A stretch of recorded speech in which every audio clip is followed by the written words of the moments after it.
Bienvenue à vous tous et merci d'être avec nous. En France, après 3 jours d'enquête, la piste terroriste est désormais privilégiée. Le parquet antiterroriste est saisi. 4 fonctionnaires de police ont été assassinés au sein de la préfecture à Paris.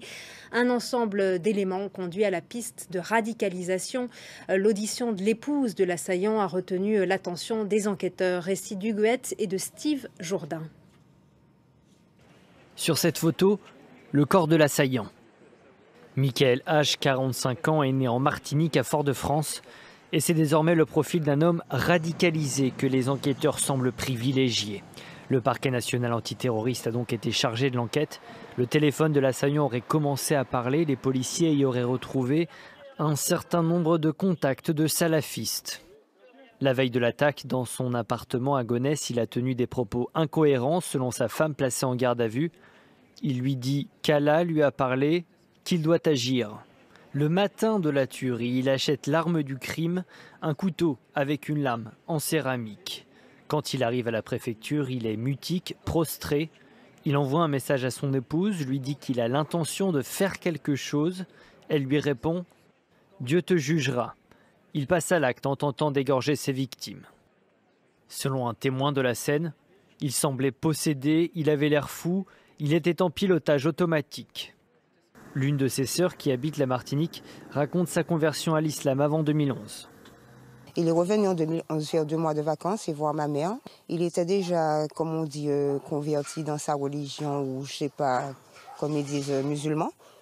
Donc je ne sais pas d'où lui est venue cette idée déjà d'agir comme ça. Michael H. travaillait à la direction du renseignement. Il avait donc accès à des documents confidentiels, notamment en matière de lutte antiterroriste. Il était bien sûr habilité au secret défense et je ne puis à ce stade que vous confirmer qu'il était en règle avec les obligations inhérentes à ce type d'habilitation. Sous le choc, les fonctionnaires de la préfecture ont observé 1 minute de silence en mémoire de leurs collègues décédés.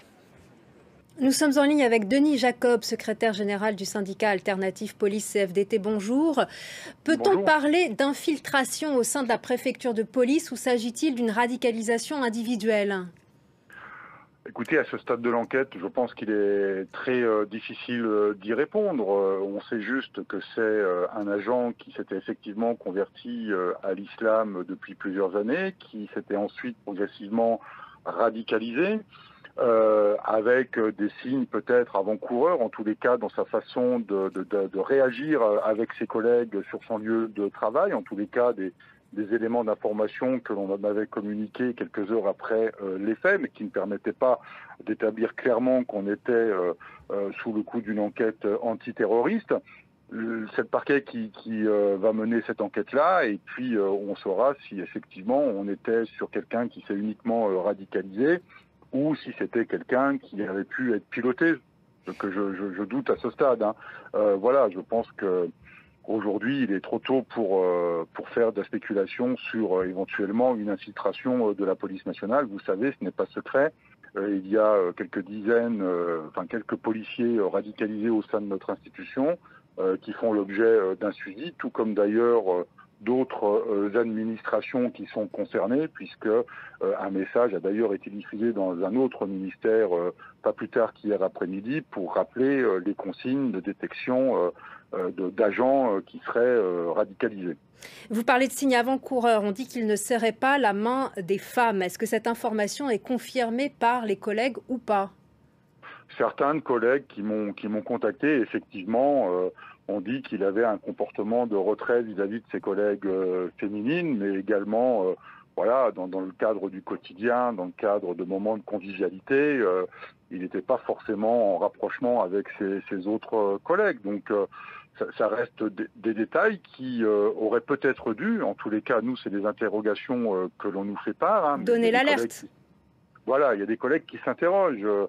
Ces comportements qui peuvent paraître comme du détail, est-ce qu'ils ont fait l'objet d'un signalement à la hiérarchie? Est-ce qu'ils ont été pris en compte? Est-ce que l'on savait qu'il était radicalisé?